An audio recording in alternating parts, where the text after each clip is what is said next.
Ole, sveiki atvykę į mano kanalą. Mano vardas Elžbieta, malonu susipažinti. Ir šiandien mes su jumis pakalbėsime apie ispaniškus stereotipus.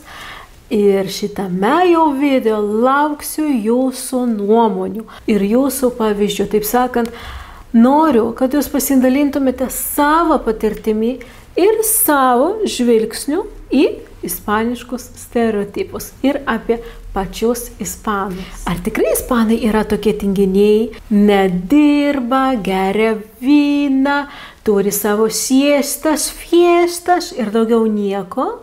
Šitame video mes kaip tik apie tai ir pakalbėsime. Ir išnagrinėsime, kokiegi jie yra. Dauguma tikrai esate girdėję ir galbūt jūs, nežinau, galbūt patys esate susidūrę, kad ispanai yra tinginiai. Taip? Ispanai tai tinginiai. Kaip čia pasakius, jie ne visai tinginiai. Kaip pasižiūrės, žinoma. Ten sutikus 2, 3, 50 ispanų labai sunku sakyti apie visus, bet kažkokie tai stereotipai yra. Taigi ta tinginystė, taip sako, kad tie tinginiai, kad jie nedirba, bet žinoma, kuo čia skiriasi? Ispanai nėra pripratę prie siekimo, prie karjeros didelio vystymosi, kad kuo greičiau pasiekti kažkokias aukštumas, kaip pas mus Lietuvoje. Pas mus Lietuvoje, kai tau 30, tai tu jau turi žmoną, vaikus, namą, mašiną. Aš žinoma sakau taip, apskritai, ane? Tiesiog tas požiūris į darbą kitas. Jie į darbą žiūri visai kitokių žvilgsnių. Dėl to jie nepersidirba.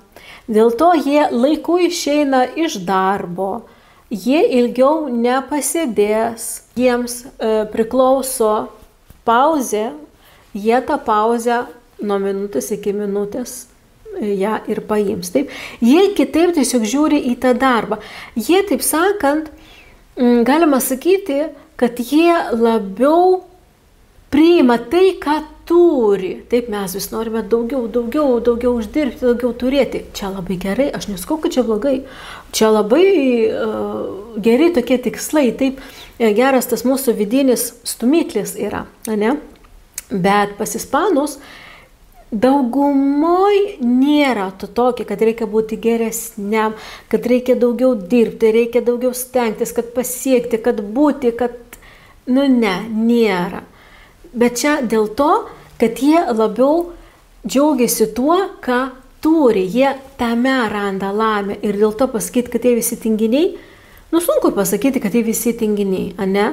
Juk yra ir redaktorių, ir medikų, ir politikų, ir visų jų yra, ane? Įvairių. Bet tokia tendencija, taip, aš prituriu, kad jie visgi į darbą žiūri iš kitos pusės, ne taip aktyviai, jie nori dirbti ir kažko siekti, kaip mes esame pripratę. Bet čia jau toks jau yra mentalitetas. Žinoma, man pasakojo, kad kai ateina ispanas į darbo pokalbį, vienas iš pirmų klausimų yra, o kiek man atostogų priklauso? tikrai tas yra, tikrai esu girdėjusi, man pasakojo mano draugai, kad kai ispanai dirba, jie dirba lėčiau, ne taip greitai, ne taip efektyviai negu kitų tautų žmonės. Ispanai taip pat kuo skiriasi, kad jie, kai kalba su žmonėmis, nesvarbu, ar tu esi draugas, ar šeimos narys, ar visai nepažįstamas žmogus, jie vis tiek su tavim kalbės tu formą.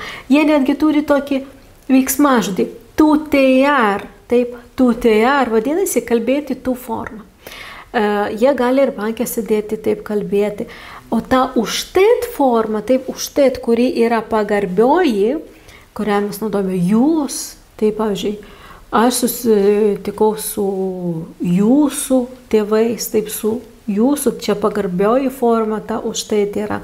Jie labiau ją naudojo jau su labai pagyvenusiais žmonėm, taip, kurie ten turi jau, tikrai jau ten 8 ir daugiau metų, tada taip, jie su jais jau kalbės taip jau užtėt. Bet šiaip daugumoj, netgi mokykloje, vaikai su mokytoja kalba tu formą, profesora, puedes venir, ar gali ateiti, tikrai čia nieko nėra blogo ir netgi, kai jiems kalbė už tai jie iš karto pasako, su manim kalbėkite tu. Iš tikrųjų, aš irgi taip esu. Aš irgi visiems savo mokiniams sakau, aš ne jūs, aš tu, kreipkitės į mane tu. Iš tikrųjų, čia netgi, aš pasakyčiau, labiau tada yra padaromas tas koneksijon, taip tas ryšys yra geriau padaromas. Bet ispanų vienas mentaliteto punktas yra tai, kad jie daugumoj kalba tiesiog tų formą be jokių formalumų. Ir tai taip pat mes galime matyti ir jų pasisveikinimuose, taip kaip jie pasisveikina. Ir jie dažniausiai pasisveikina kaip su 2 bučkiais. Į vieną žandą, į kitą žandą. Čia neturi būtinai taip prisiliesti. Va taip, ne, čia galima tiesiog žanduką į žanduką, va taip paliesti ir viskas. Ir jie tikrai gali taip pasisveikinti ir su ką tik sutiktų žmogumi. Pas juos tikrai nėra tas mano distancija, mano ten, nežinau, metras nuo manęs, niekas neprisiartins. Pas juos visiškai nėra taip. Jie tikrai gali bučiuotis į žandukus, pasisveikinti, atsisveikinti su visai nepažįstamai žmonėms ir tai tikrai pas juos yra visai normalu. Daugelis dar galvoja, kad Ispanija tai pūra siesta, taip kad grina siesta. Siesta tai ta pertrauka yra, kai po pietų pavalgai, taip ir iki 5, ta siesta nuo 2 iki 5 dažniausiai. Su ta siesta iš tikrųjų tai kaip visgi viskas eina pirmyn į priekį ir žmonės keičiasi, laikai keičiasi, ta siesta irgi pasikeitė. Ir gyvenimas taip pat labai skiriasi, gyvenimas kaime ir gyvenimas mieste, nes didžiosiuose miestuose tokie kaip Madrid, Barcelona, Valencia, Saragosa, Malaga, aunque Malaga no lo sé, Malaga nežinau, bet šitie didieji 5 miestai, taip, Madrid, Barcelona, Valencia, Saragosa, tai jie tikrai, kaip pasakyti, visas miestas neužsidaro tai siestai nuo 2 iki 5, kad viskas, nieko nėra, niekur neužeisite, nepavalgyti, neapsipirkti, nieko. Ne, tikrai ne. Dauguma visi dirba, bet pavyzdžiui, ten, kur yra ramieji rajonai, taip, jau ne centras, o už centrų ir pavyzdžiui, kokia nors parduotuvė gėlių, arba kokia nors parduotuvė su drabužiais, ten, kur maža tokia parduotuvėtė, kur vienas tas savininkas savo dirba, tai tikrai jie užsidaro tai siestai, kad jie galėtų nueiti ir pavalgyti. O miesteliuose tai yra labiau, netgi kaimuose, taip, kaimeliuose, miesteliuose mažose, tai yra netgi to daugiau. Ten tikrai daugiau jūs galite pamatyti tos siestos, kad nuo 2 iki 5 bus uždaryta. Čia priklauso jau kur gyvenate. Bet šiaip didžiosiuose miestuose tikrai sakau, kad ta siesta taip yra, bet tikrai ne visur ir ne visada. Visi mes žinome, kad Ispanija tai yra, taip sakant, švenčių šalis, nes čia labai daug švenčių yra. Kas gyvena Ispanijoje žino, kad vaikai turi daug días festivos, laisvadienių, taip, darbo metu, per darbo savaitę, kai nereikia įti mokyklą, nes yra šventė. Taip, tikrai su šventėm yra. Pas mus Lietuvoje kaip dažniausiai tos didelės tokios šventės kaip Kalėdos, Velykos, žolinės, taip, tokios ten karūnavimas. O Ispanijoje jie turi tas nacionalinės, taip, visos Ispanijos šventes, bet plus dar kiekvieno regiono ir netgi kiekvieno miesto.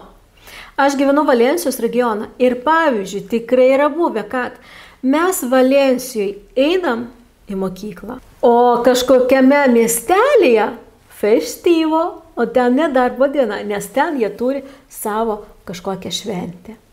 Jie tikrai švenčia ne tik Kalėdas ir Velykas žolinės, jie švenčia taip kaip miesto šventasis, Konstitucijos diena, ten dar kažkokia diena.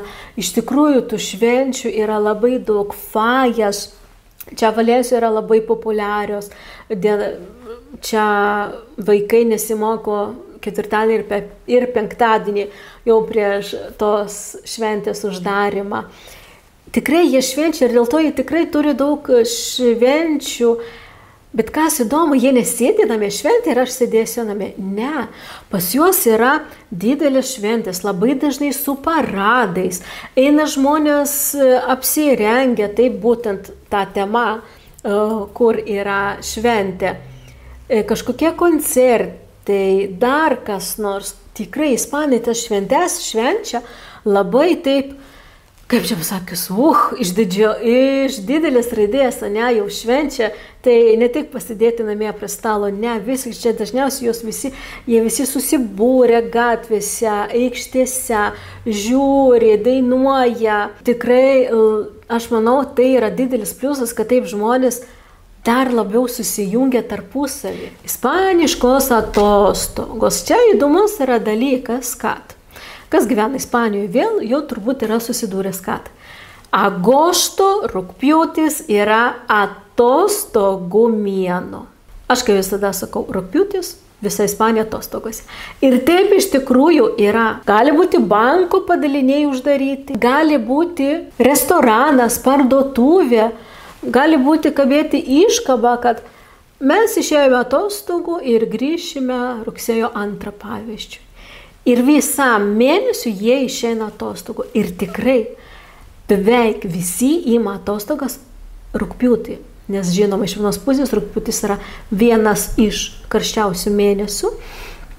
Galbūt tai irgi kažkiek lemia, kad būtent jie ima atostogas rugpjūtį, bet rugpjūtį tikrai visa Ispanija poilsiauja, atostogauja. Ir rugpjūtį geriau nepradėti tvarkyti jokių dokumentų, jokių reikalų, nes čia tikrai jūs greito atsakymo negausite. Ispanijoje visada karšta, taip galvoja labai dažnas, kas dar nebuvo Ispanijoje žiemos laikotarpiu. Čia šaltoka, aš nesakau, kad čia -30, jo čia nebūna. Bet čia tikrai būna iš ryto +5, aš kalbu apie Valensijos regioną, o Madride tai sniegas gali netgi nukristi ir minusas būti. Čia yra šaltas žiemos mėnesis, ypač sausis vasaris arba vasaris ir pusė kovo, priklauso nuo metų. Ir kas įdomiausia, kad namuose jie neturi šildymo. Nėra šildymo, kad įjungti ir pasišildyti taip, kad kaip Lietuvoje ten jau spalio vidury įjungia ir gegužę išjungia. Čia nėra. Jūs pagalvosite, kaip gerai. Bet namuose šalta, jei laukia +15, tai ir namuose pas jūs irgi bus +15 ir patikėkite, +15 gyventi nėra malonu. Mes visi apsirengėme, vaikštome su tokiais sportiniais, šiltais kostiumais, su kojinėm. Taip pat turim radiatorius elektroninius, kažkas turi estufas, čia tokios kvadratinės, kur prisijungia prie gazo balonėlio ir eina ta šiluma, bet žinoma, yra kvapas nuo jų labai. Ir tikrai šalti yra nepatogu. Ir ispanai kažkaip prisitaiko, prisipirka kojinių, prisipirka šildiklių, šildomos kaldros gali būti, viskas šildoma, taip? Nes tikrai nėra patogu taip gyventi. Ir labai dažnai, sako, ispanai netgi sako, kai atvažiuojame mes ten iš šiaurės, tai visi, tai sako, tai jūs esate pripratę prie šalčio, bet iš tikrųjų yra visai atvirkščiai, nes mes kaip tą šaltį turime?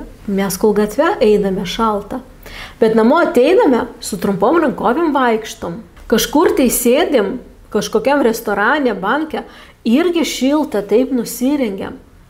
Mes visgi pripratom prie tos šilumos. Mes nesame tie, kam, mes mėgstame šaltį, kad mes pripratę prie šalčio. Ne, visiškai kitaip, mes kaip taip pripratę prie šilumos, nes pas mus visur yra šildymas.